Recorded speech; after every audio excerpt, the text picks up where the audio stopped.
আজকে আওয়ামী লীগের বিরোধী যারা আছে তাদের মধ্যে ঐক্য না থাকে, তাদের যদি ব্যর্থ হয়, আজকে যদি এককভাবে আওয়ামী লীগের এগেনস্টে দাঁড়াতে গিয়ে যদি এনসিপি ব্যর্থ হয়, যদি জামাত এলন ব্যর্থ হয়, বা শুধুমাত্র বিএনপিও ব্যর্থ হয়, তাইলেও এই সরকার টিকে রাখা যাবে না।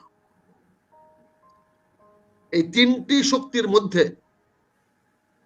এই তিনটি শক্তি, চারটি বলবো না, তিনটি শক্তির মধ্যে এনসিপি, জামাত, বিএনপি, এই তিনটি শক্তির মধ্যে যদি কোনো বিভেদ তৈরি হয়, এটা সরাসরি directly proportionate to Awami League.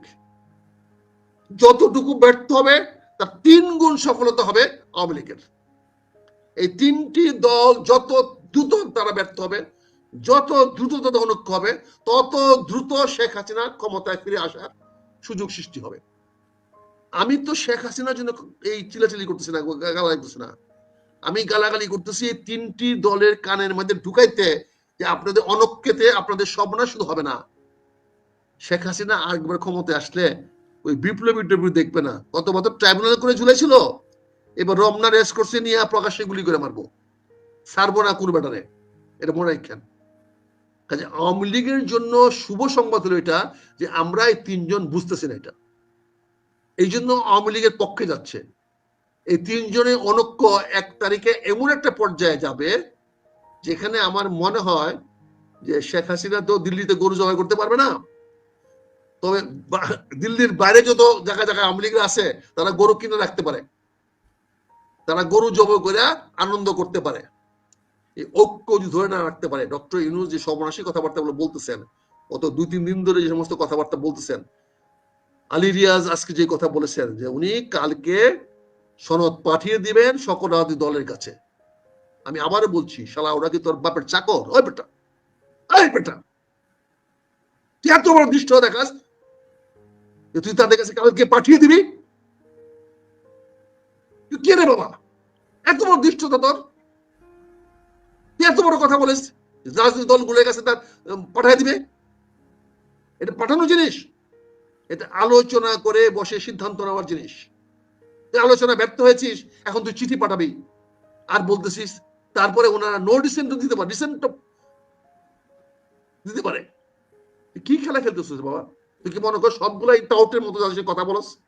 সবগুলা টাউট নিয়ে তুই বসস? একটা রাজনৈতিক দলের নেতা আছে, রাজনৈতিক নেতা আছে ওখানে, একটা টাউট ছাড়া এগুলো কে? এগুলা বলেন যে কথা বলছেন ডেলি,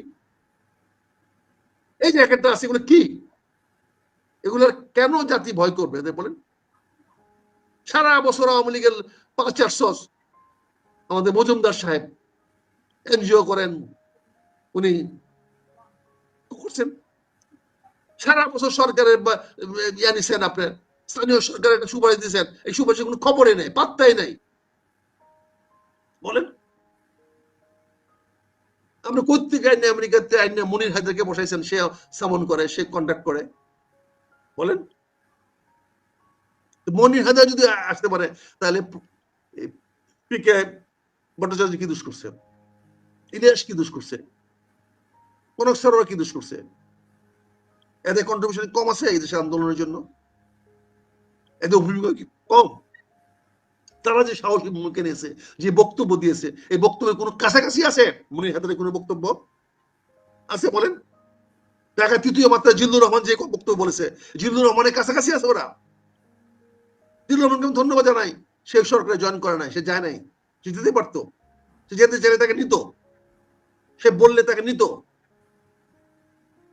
তাকে কোনো না কোনো ভালো জায়গায় তাকে দিত, সে যায় না। আমি তাকে ধন্যবাদ জানাই যে সেই লোভের উপরে উঠতে পেরেছে, তার তৃতীয় মাত্রার প্রোগ্রামের তার ইন্টিগ্রিটি সে রক্ষা করেছে, আমি তাকে ধন্যবাদ জানাই। সে ভালো কাজ করেছে, দেখাইতে পারছে যে সে লোভের ঊর্ধ্বে আছে। কিন্তু আপনি ওটা কি করতেছেন? বলে 28 তারিখ, 29 তারিখ, 30 তারিখ, 31 তারিখ, 1 তারিখে আপনি বলতেছেন যে জাতীয় সনদ দিতে পারবেন। আপনি বলতেছেন কালকে আপনি 28 তারিখে কালকে সরকারি দলের কাছে, সকল দলের কাছে পাঠিয়ে দিবেন। কি আগুন নিয়ে খেলতেছেন আপনি? আর এর উদ্দেশ্য কি? সে কি চাচ্ছে? বাংলাদেশটাকে আগুনে পোড়ানোর জন্য? ভারতের রাস্তা করে দেওয়ার জন্য? সে কি এজেন্ট নিয়েছে যে ভারতকে বাংলাদেশে ঢুকার ব্যবস্থা করে দেওয়ার জন্য? এগুলো বললে তো স্বাভাবিকভাবে আওয়ামী লীগের পক্ষে যাবে। আলী রিয়াজকে গালি দিলে তো সবাই আওয়ামী লীগের পক্ষে যাবে, কিন্তু আলী রিয়াজ তো কি করতেছে এগুলা, কি করতেছে, কি ধরনের স্টেটমেন্ট সে দেয়, একবার চিন্তা করে না? আপনি 4টা দলকে ডাকে আনলেন, তাদেরকে বলতে পারতেন দেখেন এই ক্রাইসিস হয়েছে, এখানে যে ছেলেগুলো বাচ্চাগুলো মারা গেছে, বলেন তো আমি কি করতে পারি, বিমান বাহিনী প্রধান তো আমার কথাবার্তা শুনে না, আমি কি করতে পারি বলেন তো, সামরিক বাহিনীর ব্যাপার সেবার আমি কি করতে পারি, বাচ্চাদের এটা নিয়ে আপনাদের সহযোগিতা চাই, সাহায্য চাই, বলতে পারতেন। না বললে আপনি আসিফ নজরুলকে দিয়া, যে আসিফ নজরুলকে 9 ঘন্টা আটকে রাখছে, যারা তাকে 9 ঘন্টা আটকে রাখছে, জনগণ আটকে রাখছে, তাকে দিয়ে না আমরা রাত্রেবেলা স্টেটমেন্ট দেওয়ান, যে অ্যারেস্ট ছিল, বন্দি ছিল 9 ঘন্টা, তাকে দিয়ে আপনি স্টেটমেন্ট দেওয়ান। তার মানে জনগণকে আপনি কি দেখাচ্ছেন, বৃদ্ধাঙ্গুল দেখাচ্ছেন, জনগণকে আপনি কোনো কেয়ারই করবেন না। জনগণ আপনার কাছে কি কি মনে হয়, আপনার সবাইকে আপনি মনে করেন যে আপনার দাস, যা বলবেন। এই যে খেলাটা খেলতেছেন, এই খেলাটার পরিণতি কি হবে? মানুষের চোখ কান মুখ তো খুলে দিচ্ছেন, আপনি 1 তারিখ তো এসে যাচ্ছে। আমি আবারও মনে করে দিচ্ছি, বিএনপি কি পারবে এই সনদে দস্তখত করতে, যে একবারে বেশি 3বারে বেশি প্রধানমন্ত্রী কি হতে পারবে না? বিএনপি কি পারবে সাইন করে দিতে? এই বিএনপি নেতারা, সালাউদ্দিন কি পারবে সাইন করে দিতে যে দলের চেয়ারপারসন, দলের চেয়ারম্যান সরকারের প্রধানমন্ত্রী হবে না? তাহলে এখানেই তো দুইটা দ্বিমত পোষণ করবে। এখানে কি বিএনপি বলতে পারবে যে দেশের সংবিধান বদলাইতে হবে? বিএনপি কি বলতে পারবে দেশের এই পতাকা বদলাইতে হবে? বিএনপি কি বলতে পারবে জাতীয় সঙ্গীত বদলাইতে হবে? যে স্বাধীনতার ঘোষক জিয়া রহমান, সেই স্বাধীনতার ঘোষকের বাংলাদেশ বদলায় ফেলবে? পারবে বিএনপি? তার মানে বিএনপি গুলো লিখে দিবে না, না দেখা দিলে কি হবে, অনক্ষ হলো না? সেই অনক্ষর দায়ী দায়িত্ব আপনি বিএনপি কাঁধে চাপায়া দিয়া আপনি কি করতে চাচ্ছেন? আপনি সারা শক্তি কি আছে এগুলো বললে তো খারাপ দিতে। এনসিপির কতগুলো ছেলে মেয়ে আছে যে রাজপথ দাঁড়াতে পারবে, কিন্তু কি আছে, তাদের পিছনে একটা অস্ত্রধারী একটা বাহিনী আছে, আমি নাম বলবো না।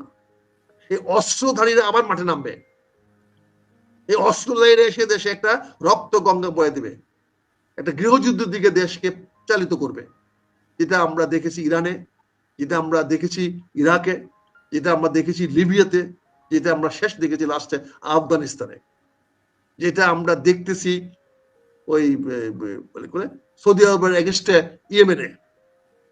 ইয়েমেন ওরা কি করতেছে, যে সশস্ত্র বিপ্লব আমরা দেখেছি সিরিয়াতে, যেটা দেখেছি আমরা হামাসে, এরকম একটা অবস্থা ঢাকা শহরে সৃষ্টি করে দিয়ে তারপরে আমাদেরকে কচুকাটা করা হবে।